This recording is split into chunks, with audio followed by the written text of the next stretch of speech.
Let's say you have a 10 lakh goal today, which you need to achieve. So the amount required after 10 years is, let's say, around 20 lakhs. Yeah.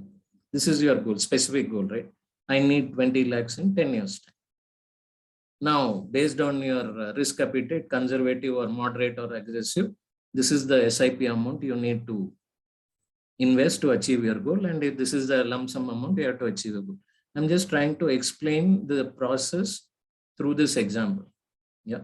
So this is what I want to achieve. Now, 12% you have to get, it has to be invested, right? High risk product you have to invest, right? Now let's look at this. Now I can select the equity fund which is giving me 15.82 and a standard deviation of 15.63. Yeah, I can select another equity fund which is giving me, which is giving me 11.78 and 12.86. Or I can invest in a debt fund 7. Just look at this. Now I'm an aggressive investor. I'm expecting my portfolio to generate 12% return. Now, if I want this 12% return, how should I allocate among these three? Just imagine for a minute. I have only these three categories to select. I have to put my money in these three categories. How will I go about it? Somebody might say, I'll put all my money in fund A. Somebody will say, I wanted only 12%. I'll put all my money in fund B. Somebody might say, I'll put 50, 30, 20 or 50, 40, 10, whatever combination, right? The point what we have to remember here is, I'll just stop it for a moment. I have to show you some other file. I'll just show you that to explain what I'm trying to say. Just give me a minute. The point here is, it's very easy to go and invest in a fund A or a fund B, which has given a CAGR of 15.8 and 11.78. But the issue is, when market crashes, you lose at 20%. You lose at 20%, right? Instead, can I look at a combination? That's where I was saying asset allocation is the key. Now look at this. Instead of doing like this, what I do here is, you can see here, I allocate 55% to A, 45% to the debt fund, fund A, which was giving 15.68, 55% I'm investing, and 45% in the debt fund. Now what is happening is, I'm able to achieve that return of 12%, but the biggest plus is, even if market corrects by 20%, my portfolio will fall only by 8%. That is why we keep saying, boss, asset allocation is the key for any future events. For any future event, this is the key. Don't think that by putting all my money into equity funds, I will achieve my goal. No, it doesn't happen. You have seen it in March 20 itself. Your portfolio would have fallen by 40%, right? And that is where managing risk of your portfolio can only happen if you follow asset allocation. That is where a role of a good financial planner comes into place. Now, irrespective of what happens in the market, my portfolio risk is less, and I'll focus on only achieving my goal. I'm not worried about the products. I'm not worried about what is happening in the market. All I'm worried is, because my goal has to be achieved. That is where, very, very important. The most important lesson is, please follow a process. Please follow a process.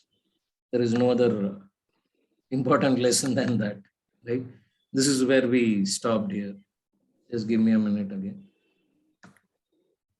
So very important to have a proper asset allocation. For that, again, I'm repeating, having the goal, SMART goal as the starting point. Then I decide the asset allocation. Now, having decided the asset allocation, the next important thing is this. The next important thing is this. What is that? I have decided I will invest only in large cap fund. And I want to invest in 2-3 large cap funds. How do I select that? There are data available where it shows the overlapping of the funds. For example, this fund E, If I decide to invest in fund E, what is the second best fund for me to invest? Then it is fund E. This is a flexi cap fund, sorry. Yeah, this is a flexi cap fund. So fund E I have selected. This is a flexi cap fund. Already I have decided this is a good fund I'm going to invest. Now I want to make a choice for the second flexi cap fund. How do I decide which is that second choice? I will select a fund where the overlapping is the least. Here you can see fund E is the best combination with fund E. That's how I build my portfolio. So now here I am coming into the diversification. I have done the asset allocation. Now I have to look at diversifying because I have decided I will invest in 55% in equity. But in 55% also which? Whether it is large cap, mid cap, if it is more than one, then how do I choose the second fund? I look at the overlap. For example, if I'm going to invest in this, already 30% is common. For example, if I'm going to select, let's say 42%, this fund, then already there is a 45% overlap with B. I will not prefer B, I will see D, which gives me better diversification. So after asset allocation, I will focus on diversification. Same case with debt funds also, right?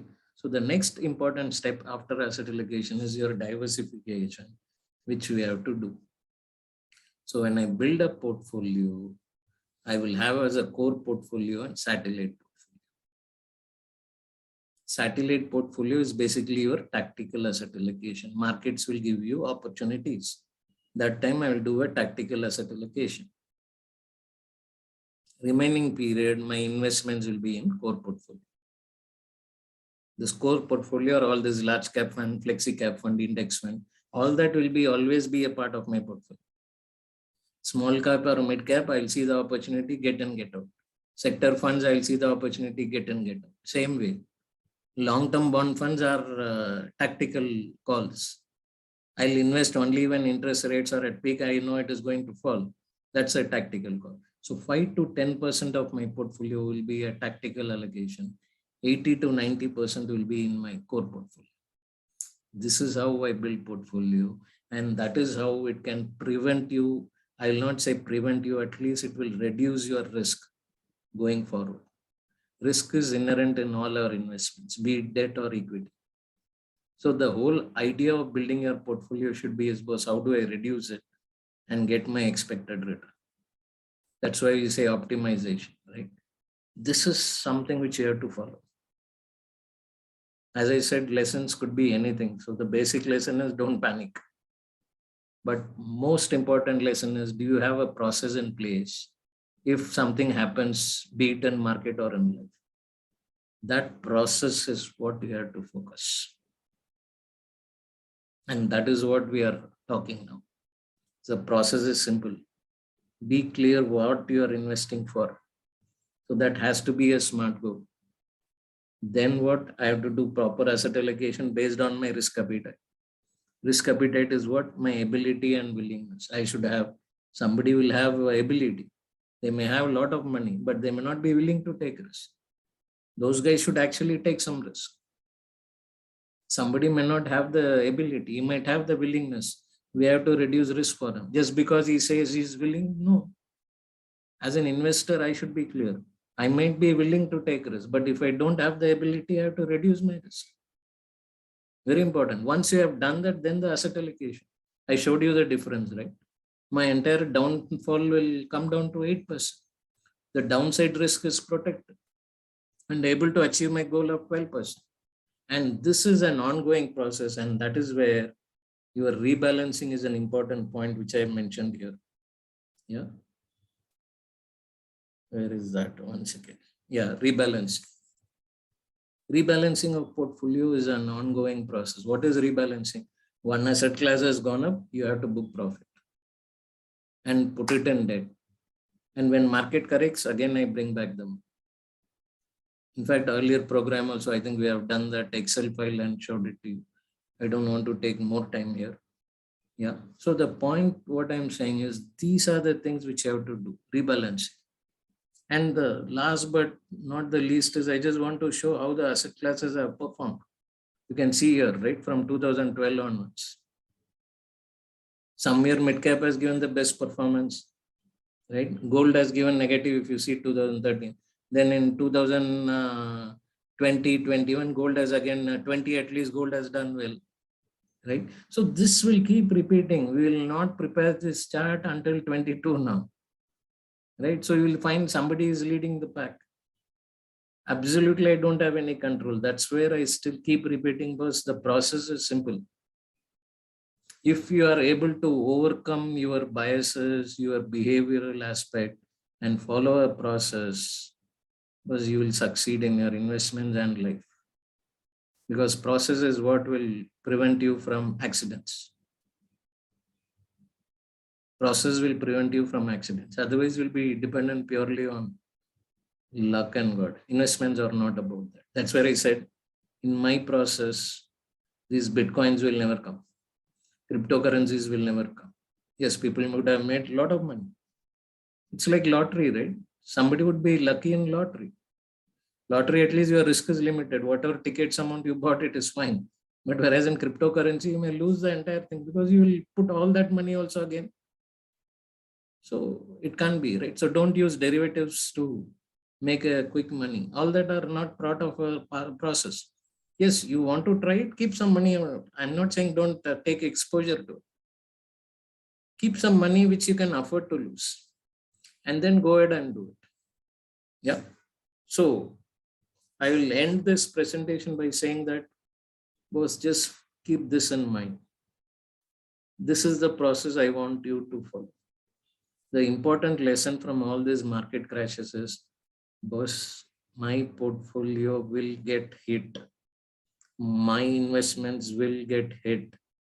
I'll be sometimes emotionally get affected so much that I may be tempted to take some wrong decisions.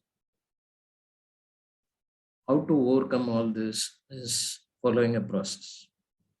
If you put this process in place, that is where your discussion with your advisor is very important. You should focus on all this.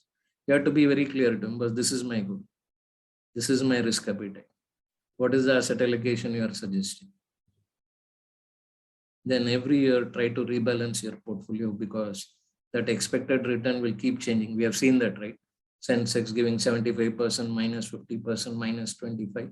All that will happen. Your scheme may not be performing, possible, which means you have to weed out and bring in some other scheme. And then the tax harvesting, make use of the tax benefits, book that 1 lakh, adjust it against capital loss. All that you have to keep doing on an ongoing.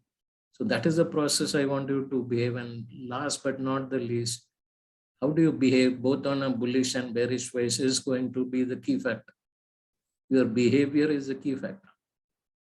If you're able to control your behavior, because then you will become a good investor. Yeah.